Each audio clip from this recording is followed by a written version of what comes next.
아멘. 감사합니다. 오늘 역사랑 다시 한번 있었으면 좋겠습니다. 당신은 위대한 하나님의 사람입니다 하고 인사를 다시 한번 하고 위대한 하나님의 사람이십니다. 감사합니다. 우리가 잘나서가 아니라 하나님께서 우리를 위대하게 만들어주실 줄로 믿습니다. 헤르만 헤스의 작품 중에서 어거스터스라고 하는 그런 작품이 있습니다. 아기를 낳지 못하는 한 부모가 있었는데 아기를 달라고 오랫동안 기도를 했어요. 다행스럽게 아들을 낳게 되었습니다. 자, 그런데 그 아들 이름이 어거스터스라고 하는 이름이거든요. 이 아이가 태어나기 전에 한 신비한 노인이 밤중에 이 산모에게 나타나서 말했습니다. 당신의 아들 탄생을 축하합니다. 그 아들을 위해서 내가 당신에게 꼭 한 가지 소원을 들어주겠습니다. 소원을 말해주십시오 라고 말했습니다. 그랬더니 어거스터스의 어머니가 곰곰이 생각하다가 이렇게 말했어요. 이 아이가 자라면서 모든 사람들에게 사랑을 받으면서 살게 해주십시오 라고 말했습니다. 그의 소원이 다 그대로 이루어졌어요. 아이가 태어나서 자라면서부터 사람들의 사랑을 받기 시작했습니다. 집에서는 부모님의 사랑을 아주 듬뿍 받았고, 또 학교 다니면서부터는 선생님의 사랑, 그리고 친구들과 이웃과의 모든 사랑을 다 받았습니다. 자, 그런데 결코 그것이 그에게 인생에 있어서의 행복한 삶은 아니었습니다. 사랑만 받고 베풀지 못하게 되니까 자기중심적인 이런 삶이 되고 말았다는 거죠. 이기적인 사람이 되어버린 것입니다. 그래서 이 어거스터스는 노인이 되었어요. 노인이 되어서 가만히 보니까 주위의 사람이 아무도 없는 것을 발견하게 됩니다. 평생토록 혼자 외롭고 비참하게 인생을 살아오게 된 것이죠. 자, 그런 그에게 이제 신비한 노인이 또 나타났습니다. 또 나타나서 이 노인이 어거스터스에게 물었어요. 당신 삶에 만족합니까? 지금까지 살아온 삶에 만족합니까? 막 물어보니까 이 어거스터스가 고개를 절레절레 흔들면서 말합니다. 내 평생, 내 인생은 정말로 괴롭고 쓸쓸하고 외롭습니다 라고 말합니다. 그랬을 때 그 노인이 이 어거스터스에게 또 한 가지 말했어요. 내가 당신에게 한 가지 소원을 들어주겠습니다. 그 소원을 말해보십시오 라고 이 어거스터스에게 말했어요. 근데 이 어거스터스가 주저하지 않고 이렇게 말했습니다. 모든 사람들에게서 사랑을 받으며 사는 사람이 아니라 모든 사람을 사랑하면서 살아가는 그런 사람이 되게 해달라고 요청했어요. 그래서 이제 남은 인생은 그렇게 사랑하며 살게 됐다라는 그런 얘기가 있습니다. 그럼 사랑이라고 하는 것, 우리가 사랑을 받기보다는 사랑을 하면서 살아가는 것이 더 행복합니다. 그래서 때로는 사람들을 보면 내 마음속에 메말라버린 사랑의 우물, 그 사랑의 우물이 메말라 있으면 그 사랑에 메말라 있는 것에 대해서 자꾸 우리는 남의 것을 캐다가 남의 것에서 길어서 나를 채우려고 하는 이런 욕망이 있습니다. 그것은 결코 행복하지 못하죠. 내 마음속에 메말라 있는 샘물이라고 한다면 그 샘물을 자꾸 내가 먼저 캐어서 그 사랑의 샘물을 이웃에게 나누는 삶이 더 행복하다는 것입니다. 오늘 우리가 예배하는 것, 우리의 말씀을 듣고 하나님의 말씀을 듣고 내 마음속에 갈급해 있는 모든 사랑의 샘물을 다시금 이렇게 세우는 것입니다. 오늘도 우리의 샘물 되시는 주님께서 친히 주시는 그 말씀을 잘 들으시고 그 가운데 우리가 사랑으로 많이 샘물을 만들어서 이웃에게 또 많은 사람들에게 사랑을 전할 수 있는 복된 성도들 삶이 되어지기를 주님의 이름으로 간절히 축복합니다. 자, 주중에 병원에 갈 일이 제가 좀 많이 있었습니다. 개인적인 일들도 있었고 또 신방도 있었는데 수요일 저녁에 수요 예배 후에 저녁에 신방을 갔습니다. 늦은 시간에 병원에 도착해서 엘리베이터를 타려고 다 기다리고 있는데 그 엘리베이터 하필이면 이 골목에 컴컴한 게 있었어요. 그런데 옆에 누가 쭉 오는 걸 보니까 그 캄캄한 골목에 방금 아마도 누가 임종을 하시는 것 같아요. 그래서 가족이 그 임종하신 분의 시신을 이렇게 포장해가지고 엘리베이터 앞에 딱 기다리는 것을 봤습니다. 순간 좀 섬찟했죠. 오래간만에 그런 모습 보니까 마음이 좀 무거웠습니다. 또 가족을 잃고 슬퍼하는 그 유족의 모습 보니까 좀 마음이 좀 편치 않았어요. 신방을 하고 돌아오는 길에 성산대교를 건너는데 차가 유난히 막혔어요. 그날 또 시간이 야심한 시각이 막힐 일이 없는데 많이 막혀서 웬일인가 그랬더니 상대방 차선에서 그 차량 2대가 사고가 났습니다. 근데 그 사고가 제가 볼 때 최근에 본 사고 중에서는 가장 큰 사고가 아닌가 생각이 들 정도로 엄청나게 차가 파손되는 이런 모습이 있었습니다. 주변에 꽉 막혔죠. 아마도 거기에 타있던 운전자나 승객들은 좀 많이 다치거나 생명이 어떻게 되나 모를 정도로 아주 큰 사고였습니다. 돌아오면서 그 사건 두 개가 머릿속에서 계속 연상이 됐습니다. 하나는 죽음, 하나는 사고. 이런 모습 보면서 야, 이런 일들이 누구에게 일어날까? 라고 보니까 이런 일들은 언제든지 나에게도 일어날 수 있다. 나는 이런 일들이 언제든지 일어날 수 있다라는 생각이 마음속에 그렇게 편치가 않았습니다. 설교 준비하면서 그러다 보니까 나 자신도 모르게 야, 그럼 사람이라는 게 도대체 뭘까? 인생이란 뭘까? 이런 것들을 다시 한번 좀 생각해보게 됐습니다. 사람이라는 것이 눈에 뜨면 끊이지 않는 이런 사건, 사고들 많이 펼쳐지고 있는데 이런 것에 대해서 우리가 안전할 수 있을까 하는 그런 생각을 해봤습니다. 주중에 강남역에서 있었던 한 젊은 여성의 그런 억울한 죽음 보면서 무슨 생각하셨습니까? 30대 초반의 정신 이상자 남성이 자기를 여성들이 싫어한다, 여성들이 자기를 비한다 해가지고 그 무자비로 일면식도 없는 그런 여인을, 젊은 여성을 아주 무자비하게 살해하는 범행을 저지른 걸 보면서 많은 여성들이 지금도 조문을 하고 슬퍼하고 안타까워하는 모습. 그러면서 한결같이 하는 말이 이러한 죽음, 이러한 것들이 남의 일이 아니라 나도 그 장소에 그 시간에 내가 있으라고 한다면 당할 수 있지 않겠느냐. 나도 언젠가는 이런 일을 당할 수가 있다라고 하는 그런 마음속에 두려움과 걱정도심이 걷는 것을 볼 수가 있습니다. 사실 이런 일들을 가만히 보면 요즘 같은 이런 세상에 하루하루가 무탈하게 건강하게 살아간다는 것 정말 기적 아니겠습니까? 하나님의 도우심이 없다고 한다면 우리가 과연 하루를 어떻게 살아갈까라고 하는 그런 생각을 해봤습니다. 이 인간이라고 하는 존재가 무엇입니까? 참으로 연약한 존재죠. 자그마한 세포 하나에도 벌벌 떠는 것이 바로 인간입니다. 작년에 벌써 1년 됐어요. 메르스 사태가 1년 됐습니다. 186명의 사상자를 냈던 아주 메르스 이 사태는요, 독감 바이러스라고 하는 하나의 바이러스, 작은 세균 때문에 많은 사람들이 그것 때문에 죽고 아파하고 신음했습니다. 요즘에는 그 1년 후에 그것이 많이 잠재되었다, 좀 잠잠해졌다 생각이 들지만 요즘 보면 또 뭐 지카 바이러스인가요? 모기 때문에 또 많은 당국이 긴장하고 있는 이런 모습을 보게 됩니다. 사건, 사고 끊이지 않고 작은 질병이라든지 이런 세균 하나 때문에도 인간이 마음 편하게 살지 못하는 이런 모습을 가만 보니까 만물의 영장이라고 하는 이런 사람들이 어떻게 보면 한편으로는 너무 연약하고 보잘것없는 그것이 바로 우리의 인생이 아닌가. 우리 인생이 뭘까라는 것을 좀 다시 한번 생각을 해보려 했습니다.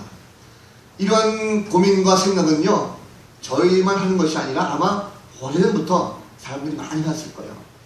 다윗이라고 하는 인물도 그 고민을 한 것 같습니다. 오늘 말씀은 다윗의 이야기인데 오늘 본문은 다윗의 시입니다. 다윗은 본문에 보니까 자연 만물을 지으신 하나님의 놀라우신 능력을 찬양하면서 자신의 존재, 나란 도대체 뭘까? 사람이란 뭘까라는 것을 다윗은 지금 생각하고 있습니다. 하나님께서 만드신 하늘의 달과 별, 모든 짐승들, 공중의 새들, 바다의 물고기들을 보면서 사람이란 무엇인가? 하나님과의 관계를 다시 한번 조명하면서 아름다운 시점원으로 표현하는 걸 볼 수가 있습니다. 특별히 다윗은요, 4절 말씀 보니까 사람이 무엇이기에 주께서 그를 생각하시며 인자가 무엇이기에 주께서 그를 돌보시나이까 라고 말씀하고 있습니다. 그럼 도대체 사람이란 뭘까요? 인간은 도대체 어떤 존재입니까? 다윗이 말하고 있는 사람이라는 존재, 한마디로 말하면 지극히 하찮은 존재라는 것을 그가 말합니다. 왜 그러냐면 다윗이 이 시편에 기록된 이 사람이라고 하는 단어는요, 히브리 원문에 보면 에노시라고 하는 단어가 있습니다. 이 에노시라고 하는 단어는요, 한마디로 말하면 깨지기 쉬운 존재, 부패하기 쉬운 존재, 그리고 낡아서 떨어지기 쉬운 존재, 이런 뜻이 있습니다. 그리고 인자라고 하는 단어가 있는데 이 인자는요, 벤 아담, 한마디로 말하면 흙의 아들, 이런 뜻입니다. 여기서 말하고 있는 흙이라는 것은 단순한 흙이 아니라 하나의 굉장히 작은 먼지, 하찮은 흙, 이런 뜻입니다. 그래서 사람이란 뭘까, 인자란 뭘까라는 것을 한마디로 쭉 연결해보면 인간이라는 건요, 다윗 생각하기에 그냥 깨지기 쉽고 부패하기 쉽고 낡아지기 쉽고, 그러면서 어느덧 인생 살다 보니까 어느새 나 자신도 모르게 먼지나 티끌처럼 사라져버리는 아주 쓸모없는 존재, 이것이 바로 이 다윗이 말하고 있는 사람이라는 것입니다. 자, 다윗은요 자신을 볼 때 사람이라는 존재가 이렇게 아무 쓸모없는 연약한 먼지와 같은 흙과 같은 존재로 자신을 비유하고 있어요. 왜 그럴까? 그럴만합니다. 왜냐하면 다윗은요 그는 오랫동안 삶 가운데 불행한 생활이 늘 그를 따라가는 걸 볼 수가 있어요. 먼저 가정생활을 보면 그렇습니다. 가정생활을 보게 되면 어렸을 때부터 아버지로부터 인정을 못 받았어요. 형제로부터 다 왕따당했습니다. 누구에게조차 인정받지 못했습니다. 그래서 그는 한 가정의 자녀이면서도 불구하고 늘 광야에 보내져 가지고 양을 치면서 인정받지 못한 하나의 자녀임을 볼 수가 있습니다. 그래서 그 마음속에 늘 항상 외롭기도 하고 또 쓸쓸하기도 하고 무시당했다고 하는 또 인정받지 못하는 이런 마음들이 그 마음속에 항상 자적도 있다는 거죠. 골리앗과 싸우면서 이겼지 않느냐라고 하는 얘기를 많이 합니다. 여러분 그런데 골리앗과 싸우면서 이겨도요 다윗이 아주 행복하고 기분 좋은 것이냐? 절대 그러지 않습니다. 왜냐하면 자신이 크게 이겼음에도 불구하고 그는 자기의 장인어른이었던 바로 사울왕이 이 다윗을 시기해서 다윗을 죽이려고 했습니다. 그러다 보니까 늘 도망다니는 신세가 되어버렸어요. 광야로 사막으로 풀속에 숨기도 하고 도망다니다 보니까 항상 그 마음속에 두려움과 공포가 있었다는 거죠. 나중에 왕이 되었습니다. 왕이 되었으면 좀 편안해야 될 텐데 아들들 때문에 늘 속속했어요. 심지어 아들에게 왕위를 빼앗겨서 도망다니는 이런 신세가 되는 것을 볼 수가 있습니다. 험난한 이런 일들을 겪으면서 많은 시리와 좌절감에 빠지겠습니다. 그러다 보니까 다윗은 늘 마음속에 인간이란 무엇이냐? 나는 과연 어떤 존재인가? 가만히 생각해보니까 참으로 초라하고 보잘것없는 존재구나 라고 하는 인생의 회의감에 빠질 수밖에 없는 것이 바로 다윗의 모습이라는 것입니다. 그럼 아무리 다윗이라 할지라도요 다윗이 환경이 정말 좀 나아지고 뭔가 잘 풀리게 되면 더 좋겠지만 삶이라는 것이 그렇지 않잖아요. 점점 더 내리막길로 가게 되고 안 좋아지게 되면 인간 자체는요 나약해지고 더 환경이 더 나아지다 보면 내 자존감이 완전하게 무너지는 것이 바로 인간의 모습입니다. 하나님이 살아계신다 할지라도 다윗이 정말 하찮은 존재를 여겼기 때문에 다윗 스스로 그렇게 무너진 것이 아닌가 하는 걸 생각해보게 됩니다. 다윗은 그러다 보니까 인생에 살만한 가치주차를 찾지 못했다는 것입니다. 자 여러분 오늘 이 다윗의 모습 가만히 한번 생각해 보십시오. 사실 우리의 인생을 보면 우리도 이렇게 좀 인생이 허무해질 때가 많죠. 열심히 땀 흘려서 열심히 일하느라 먹고 사느라 바쁩니다. 근데 실망하다 보니까 덜컥 병에 걸려가지고 죽음을 앞두고 있어요. 매번 승승장구하면 참 좋은데 여전히 우리는 마음속에 풀리지 않는 인생의 많은 문제들, 걱정거리들 나 자신이 그러다 보니까 자꾸 다운되고 나의 존재감이 점점 내려가는 거예요. 내가 집안의 가정으로서 뭔가 잘해야 되는데 안 풀리다 보니까 내 자존감이 자꾸 떨어지는 거죠. 아내로서 자녀로서 뭔가 잘 하려고 해도 안 되다 보면 자꾸 내 자존감이 자꾸 내려간다는 것입니다. 결국 내 인생이라는 것이 정말 나는 왜 이렇게 안 풀릴까? 나는 쓸모없는 인생 아닌가 하고 스스로 모여들 때가 참 많다는 것입니다. 아무것도 말 못하는 나만 아픔 때문에 스스로 고민하고 약해지고 늘 외롭죠. 그래서 남들에게는 무시당한 것 같고 아무리 신앙생활 잘한다 할지라도요 늘 반복되어진 어떤 실수라든지 실패 때문에 우리 스스로가 남들 뭐라 안 그러는데 나 자신이 자꾸 쓸모없는 존재로 또 초라한 존재로 아무것도 할 수 없는 존재로 느낄 때가 많다는 것입니다. 자 간절한 마음을 가지고 주 앞에 나와서 기도했어요. 근데 안 좋은 결과만 자꾸 보여요. 그러면 여러분 어떤 마음 듭니까? 하나님이 정말 나를 생각하시나? 나를 정말 하찮게 여기시는 거 아닌가? 라고 하는 그런 생각 때문에 자존감이 자꾸 바닥에 땅에 떨어지고 교회 나오기도 싫어지고 이런 우울증에 깊은 늪에 빠지는 것이 우리의 현실 아니겠습니까? 진정한 하나님의 사랑을 모르게 되면 인간 스스로가 자꾸 우리는 먼지와 같은 존재, 흙과 같은 존재로 우리를 전락시킬 때가 있습니다. 그런데요 스스로가 형편없이 못난 사람이요 아무데에도 쓸모없는 인간이라고 생각하는 것은요 진정으로 하나님 마음을 모르는 인간들의 착각입니다. 자 오늘 말씀 보면 하나님께서는요 다윗에게 그 다윗이 어떤 존재인가 사람이란 도대체 어떤 존재인가라는 것을 하나님께서 알려주시는데 어떻게 알려줍니까? 오늘 이 시편 8편은요 대낮에 쓰여진 시는 아닙니다. 어느 날 밤에 다윗이 장소는 정확지 않아요. 그것이 광야인지 풀숲인지 어딘지 알 수가 없습니다. 그런데 그는 인생에 대해서 이런 깊은 고민에 빠졌습니다. 도대체 사람이란 뭘까? 인생이란 뭘까? 이런 고민 가운데 빠지다가 우연히 하늘을 쳐다본 거예요. 자, 하늘을 쳐다보니까 하늘에 달과 별들이 보입니다. 그런데 평상시에 느끼지 못했던 하늘과 달의 별을 보니까 어마어마한 거예요. 별을 쏘다 보니까 다 셀 수가 없어요. 야, 이렇게 어마어마한 달과 별들을 하나님께서 창조하셨구나 라고 하는 그 어마어마한 대우주를 이 다윗이 발견하게 됩니다. 다윗이 그 우주를 가만히 보니까 자기 존재를 거기에 비춰봤어요. 너무 초라한 거예요. 이 광활한 대우주 가운데 나라고 하는 존재하다가 어떤 존재인가? 야, 저렇게 수없이 많은 별들이 있는데 나는 그 가운데 가장 자그마한 점 중에 점보다도 못한, 먼지만도 못한 내 인생이 아닌가? 심히 초라해지고 낙심하고 절망에 빠지게 됩니다. 점점점 저는 더 작아지는 것 같아요. 더 낙심하고 더 외롭습니다. 기가 완전히 팍 죽을 수 있죠. 그런데요, 다윗이 왜 위대하냐면 지금 그 순간에 한없이 작아지고 초라했던 자신의 인생의 모습, 거기만 멈춘 것이 아니라 그것보다도 더 큰 것을 발견할 수가 있었다는 것입니다. 그것이 바로 하나님의 역사라는 거죠. 야, 이 우주 만물, 이 많은 것을 하나님께서 창조하셨구나. 야, 하나님께서 살아계시구나 라고 하면서 수많은 하늘의 달과 별들을 보면서 하나님께서 그곳에 계신다라는 사실을 그가 경험하게 됩니다. 그 순간에 그가 깨닫는 것은 이 온 우주 만물을 창조하신 그 하나님은 하늘만 계신 것이 아니라 지금 나와도 함께 이 장소에 고독한 나와 함께 하시는 그 하나님 모습이 있다는 것을 그가 발견했다는 거죠. 따라서 보니까 다윗은요, 그 하나님을 헤아리면서 하나님을 경험하다 보니까 그 하나님 모습이 따스하게 나에게 다가오는 것을 만나보게 됩니다.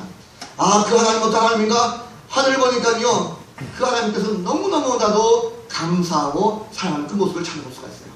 자, 그 순간에 하나님께서 역사하십니다. 어떻게 역사하십니까? 하나님께서는 다윗에게 하나님의 능력, 권능의 하나님을 알게 해주세요. 자, 다윗은요, 그 광활한 우주 만물을 가만히 보니까 얼마나 아름답고 멋있는지. 그런데 오늘 시편을 보니까 다윗의 고백은 하나님께서 그 우주 만물을 창조하실 때 손가락으로 지으셨다라고 표현하고 있습니다. 자, 손가락으로 지으셨다, 이 말은 무슨 말씀입니까? 열심히 막 온몸으로 지으신 것이 아니라 손가락으로 지으셨다는 것은요, 아주 손쉽게 간단하게 이 온 우주 만물을 창조하셨다고 하는 다윗의 고백입니다. 좀 더 쉬운 말로 말하면 이 온 우주 만물을 생각할 때 다윗은요, 도대체 잴 수가 없고 감당할 수 없는 이런 우주였지만 하나님은 간단하게 손가락 하나로 세상을 지으셨다는 거예요. 이 말씀을 다윗이 깨닫게 되었을 때에 자신에게 그토록 크게 보였던 나만의 인생의 어려운 문제들, 고독한 문제들, 답답한 문제들, 이것들도요, 내가 볼 적에는 힘들고 어려운 것이지만 이것을 볼 때에 하나님은 손가락조차를 가지고 세상을 창조하셨다고 한다면 그 하나님은 내 문제를 바라보실 때에 아무것도 아니구나. 하나님 마음만 먹으시면 내 모든 문제들은 간단하게 해결할 수 있겠구나. 결국 중요한 것은 무엇입니까? 하나님께서 나를 도우시냐 안 도우시냐, 하나님께서 정말 나를 도우시기로 마음만 먹었다 하면 결코 못하실 것이 없다라는 것이 바로 다윗의 고백입니다. 자, 그러다 보니까 지금까지 살아오면서 다윗은요, 자신의 인생 자체가 완전히 바닥을 치고 있었어요. 아무런 희망이 없었습니다. 그런데 이 모습을 하나님 앞에 고백하고 나니까 인생 자체가, 아, 내가 지금 사랑 안에 있구나, 하나님께서 내 안에 있구나라는 것을 그가 알게 됐다는 것입니다. 그래서 우리가 4절 말씀 다시 한번 보십시오.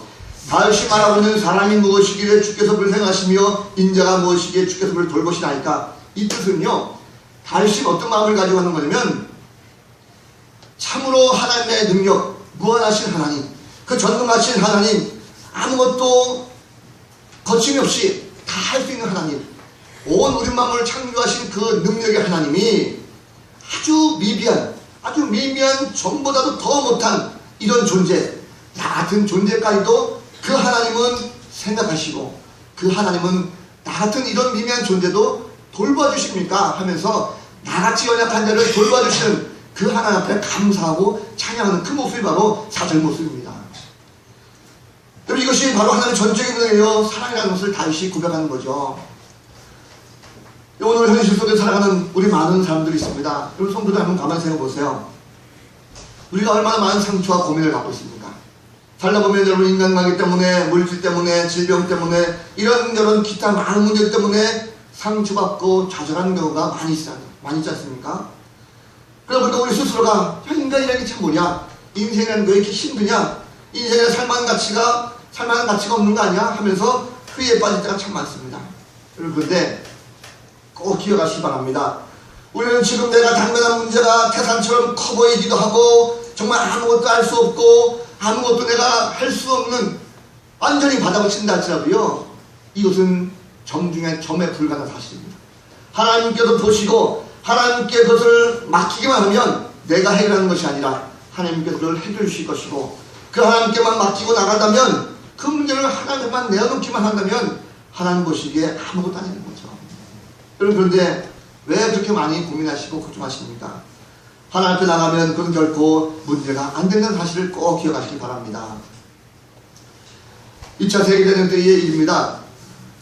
한창 전쟁 중에 이제 유람선을 운행하게 됐는데, 영국에서 미국 뉴욕까지 가는 커다란 유람선이 있었어요.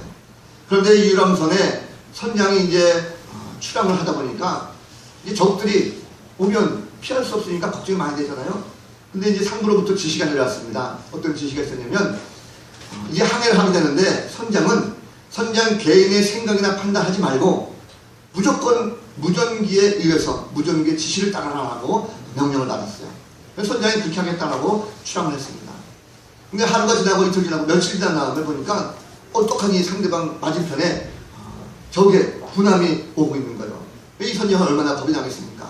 그래서 이것을 어떡하나 싶어가지고 무전을 쳤습니다. 적의 군함이 출현했습니다 라고 무전을 치니까 그 무전에 회신이 왔는데 아주 간단하게 왔어요. 두려워하지 말고 계속 앞으로 항해하라 라고 하는 그런 명령이 왔습니다. 그러니까 이 선장이 겁은 났지만 그 명령대로 그냥 앞으로 쭉 출항을 했어요. 며칠 지난 다음에 안전하게 그 배가 뉴욕에 잘 도착을 했습니다. 그런데 도착을 하면서 모든 선장과 선원들, 많은 그 사람들이 안도의 한숨을 훅 쉬는 순간에 갑자기 그 유람선 옆에 깊은 바다에서요, 커다란 영국기가 딱 꽂혀있는 잠수함이 쭉 올라오더라는 거예요. 그때 비로소 선장이 또 많은 선원들이 깨달았어요. 왜 무전기에 앞으로 항해하라, 걱정하지 말고 항해하라 했는가? 이 잠수함이 이미 영국을 출발할 때부터 배 밑에 안전하게 이 유람선을 지키고 뉴욕까지 따랐다는 것을 그들이 알게 됐습니다. 그렇습니다. 우리가 살다 보면 이 땅을 전쟁터라고 그러죠. 전쟁터와 같은 이 땅에 살다 보면 때로는 실패와 좌절과 두려움과 절망, 질병 같은 것, 많은 것들 때문에 우리가 위협당하기도 하고 걱정합니다. 그런데 하나님 앞에 나가면 이 모든 문제가 아무것도 아니라는 사실입니다.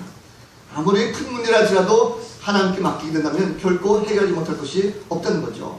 이미 완전 무장한 잠수함이 배를 따라오듯이 우리가 나아갈 때 하나님은 우리를 지키시고 보호하신다는 것을 꼭 믿으시길 바랍니다.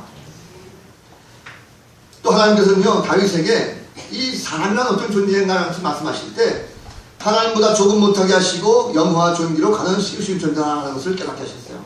이 말은 무슨 말씀이냐면 인간이란 하나님 다음으로 위대한 존재다라는 것을 알게 하신 것입니다. 그래서 하나님께서 만드신 모든 것을 다스리는 이런 존재로 사람을 만드셨어요. 6절 말씀 보십시오. 6절 말씀 보면 주의 손으로 만드신 것을 다스리게 하시고 만물을 그의 발 아래 두셨으니 라고 했습니다. 자, 여기 그의 발 아래 두셨다라는 것은요, 하나님 발 아래 두셨다 이 뜻이 아닙니다. 사람의 발 아래 두셨다라고 말씀하는 거예요. 다시 말하면 하나님께서 직접 창조하신 세상의 모든 만물들을 사람들이 다스릴 수 있도록 그 발 아래에 두었다라고 말씀하는 거죠. 그러면 무엇을 다스리게 하셨나? 7절과 8절 보면요, 이 땅에 있는 모든 가축들과 짐승들, 공중의 새와 또 바다에 있는 모든 물고기들, 세상에 창조한 모든 것들을 사람들 발 아래 두시고 사람들로 하여금 그것을 다스리게 하시고, 이것이 바로 사람의 존재라는 것입니다. 결국 여러분, 주님께서 만드신 모든 하늘과 땅과 바다에 있는 것들을 다 사람들로 하여금 다스리게 하셨어요. 그럼 인간의 만물의 영장이라는 것을 믿습니까? 인간의 만물의 영장이라고 흔히 말을 해요. 그런데 우리 가만히 생각해 보십시오. 여러분, 우리가 세상에서 가장 힘이 셉니까? 아니죠. 우리가 세상의 모든 동식물보다도 아주 똑똑합니까? 또 많은 것을 누립니까? 또 새처럼 하늘을 나를 수 있습니까? 절대 그러지 못해요. 그런데 세상에 우리보다 키도 크고 힘도 세고 정말 많은 것들, 만물의 영장을 삼을 수 있음에도 불구하고 하나님은 오히려 그 모든 세상의 많은 것들을 우리 인간에게 다 맡기시고 사람의 발 아래 두셨다는 것을 말씀하고 있어요. 이것은 엄청나게 놀라운 일입니다. 저와 여러분이요, 세상에 있는 모든 자연 만물들을 다스릴 수 있는 권한을 우리에게 하나님께서 주셨다는 거예요. 우리가 이런 사람입니다, 여러분. 저는 하나님께서 인간 창조하실 때에 아무렇게 만드신 것이 아니라 하나님 다음가는 존재를 만드셨어요. 우리 하늘과 땅과 바다를 다스릴 수 있도록 하나님께 권위를 부여받은 사람입니다. 다윗은 자신이 그런 존재다라는 것을 하나님께서 말씀하실 때에 깨닫게 됐고, 이런 세상 속에 살다 보니까 그 입에서 저절로 감탄이 나온 거예요. 야, 정말 하나님은 정말 위대하신 분이구나, 이렇게 하셨구나 하는 것을 알게 됐다는 거죠. 자, 여러분, 그렇다고 한다면 우리는 하찮은 존재가 아닙니다. 하나님의 형상을 닮은 아주 특별한 삶이죠. 여러분은 아주 오래전부터 하나님께서 특별한 계획을 세우시고 여러분을 창조하셨어요. 하나님 다음으로 인정받을 만큼 아주 귀하게 창조된 그런 존재입니다. 그렇다고 한다면 우리에게 맡겨진 모든 만물들을 다 다스릴 수 있는 그런 위임을 받은 존재라고 한다면, 그렇다고 한다면 우리가 기죽을 필요가 뭐가 있습니까? 살다가 좀 인생이 어렵고 좀 잘 풀리지 않는다고 해가지고 답답하고 그 많은 사람들에게 상처받았다고 해서 좌절하고 낙심하고 절망할 필요 있습니까? 그럴 필요가 없다는 거죠. 아무리 내가 문제가 많다 할지라도, 세상 같은 문제가 있다 할지라도 그 문제에 막 휩싸여가지고 헤매는 것이 아니라 그 하나님께 맡기기만 한다고 한다면 모든 것이 다 쉽게 해결될 수 있다는 것입니다. 그리고 다윗이요, 하나님 앞에 그것을 맡기고 나갔을 때에 다시 자신의 자존감을 얻을 수가 있었고 주님 안에서 온전히 취함을 얻을 수가 있었어요. 그렇다고 한다면 우리도 주님의 특별한 계획 속에 들어있다는 것을 결코 잊지 마시기 바랍니다. 예수님이 이 땅에 왜 오셨습니까? 이 땅에 오셔서 죽기까지 위해서 십자가 달려 돌아가셨고 보혈을 흘려주셨어요.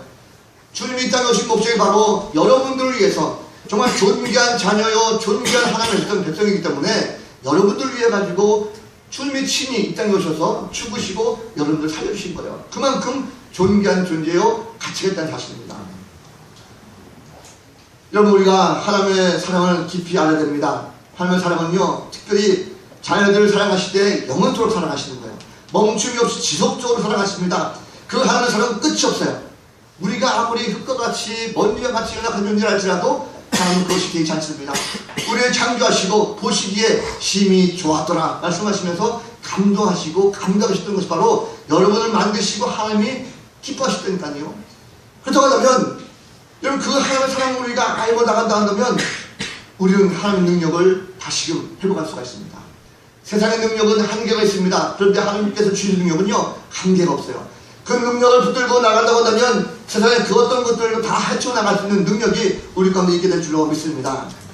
하나님을 사랑하는 백성들은 하나님께 반드시 그 사랑을 보여주세요. 그래서 얼마나 하나님께서 많은 백성들을 감싸 안고 있는지, 나를 얼마나 따스한 품으로 감싸 안고 있는지를 친히 보여주시고 능력으로 펼쳐주신 것, 이것이 바로 하나님의 사랑인 줄로 믿습니다. 세상에 힘들고 어렵다 할지라도 내라고 하는, 나라고 하는 존재가 자꾸 땅에 떨어지고 자존감을 바닥에 칠 것이 아니라, 하나님이 정말 나를 함께 하시는구나, 나를 붙들고 계신다는 것을 우리가 알고 나가는 그 성도들은요, 결코 망하지 않습니다. 결코 초라하지 않습니다. 왜 그렇습니까? 어려운 문제가 있다 할지라도 당당하게 해결할 수 있죠. 주님께 맡기고, 주님이 손가락만 갖다 하셔도 세상을 창조하시는데 나를 통해서 주님이 함께 하신다고 한다면 이 어떤 문제들도 해결되지 않겠는가? 믿음으로 나갈 수가 있다는 사실입니다. 여러분, 그렇다고 하면 우리가 어떻게 하면 그 하나님의 사랑, 그 능력을 좀 더 깊이 시험할 수 있을까? 다양한 방법이 많이 있겠지만 저는 먼저 하나님께서 나를 사랑하신 것, 나를 찾아오셔서 나를 만져주시는 이런 만남, 하나님과의 만남이 우리 가운데 있어야 된다고 저는 생각합니다. 그것이 가장 좋은 방법으로 기도라는 거죠. 기도. 우리가 얼마나 기도하고 있습니까? 지금 하나님의 그런 능력을 체험하기 위해서 정말 갈급한 마음을 가지고 기도하고 있습니다. 주중에 꿨던 꿈 얘기 하나 하고 말씀 마칠까 합니다. 꿈이니까 그냥 꿈으로 들으셔도 되고, 보통 꿈 같은 건 금방 잊어버리잖아요. 근데 제가 이제 꿈을 꿨는데 그 꿈이 너무나도 충격적이어가지고 머리에 남아요. 그래서 말씀을 드리고 있는데, 새벽 기도하는 꿈을 꿨습니다. 새벽 기도. 새벽 기도 때 제가 나와가지고 말씀을 선포하고, 그리고 말씀 끝나면 불을 끄고 자유스럽게 개인 기도합니다. 저희가. 근데 그날 새벽 기도를 딱 마치고 기도하는 모습을 껐어요. 기도하다가 갑자기 조용한 느낌에 제가 고개를 돌려서 봤습니다. 근데 깜짝 놀랐어요. 어떤 보니까 아무도 없는 거예요. 성전에. 거기서는 왜 제가 놀라냐면 한순간에 그냥 성도들이 기도 마치고 갈 수도 있잖아요. 그리고 제가 더 놀란 것은 뭐냐면 성도들이 없는 것도 없는 거지만 이 성전이 벽이요 막 무너지는 거예요.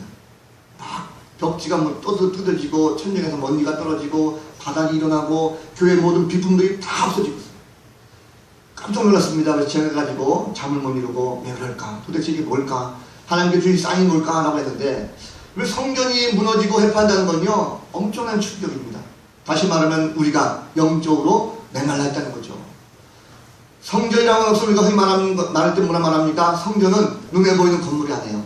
흔히 말할 때 우리가 여러분 스스로가 성전이다라고 성경 말하고 있습니다. 그렇다고 한다면 우리가 요즘 기도하는 것이 메말라가는 것이 아닐까? 우리는 하나님 앞에 기도할 때 나는 거룩한 성전입니다 라고 말하지만 실제로 우리의 영적 상태가 고갈되어 가는 것은 아닌가라고 하는 그런 생각을 들었습니다. 요즘 새벽 기도도 보니까 너무나도 인원이 없어요. 어떨 때 한 분 오시기도 하고 어떨 때 두 분 오시기도 하고. 여러분 날씨가 좀 더워서 그런지 모르겠지만 새벽에는 옷이 굉장히 선선하고 좋은 날씨입니다. 낮에는 덥지만 새벽에 오셔서 기도하기 참 좋은 계절인데 우리의 영적인 것이 메말라가는 건 아닌가라고 하는 그런 생각이 들었어요. 하나님께서 우리를 도우시길 원하시고 뭔가 축복하시길 원하신다 할지라도 우리가 준비되어 있지 않으면 절대 그것을 받을 수가 없습니다. 여기 이야기는 우리가 그런 모습을 다시 한번 회복되었으면 좋겠습니다. 우리가 연약하고 쓸모없는 인간인데 하나님께서 사랑으로 인도해 주신다고 하는 것, 주의 음성을 듣고 싶어 한다고 한다면 우리가 적어도 다시 한번 기도를 말미암아 회복되는 그런 성도들 되었으면 좋겠습니다. 이왕이면 한 주 동안도 우리가 다시 한번 우리가 기도를 회복하시고 영적으로 회복하셔서 다시 한번 하나님의 사랑을 마음껏 누림으로 말미암아 세상에 나가서 사람들에게 나는 이런 사람이야 라고 하는 담대한 마음을 가지고 전파할 수 있는 그런 성도들 되어지를 우리 구주 예수 그리스도 이름으로 간절히 축원을 드립니다. 함께 찬양하고 같이 한번 기도하겠습니다.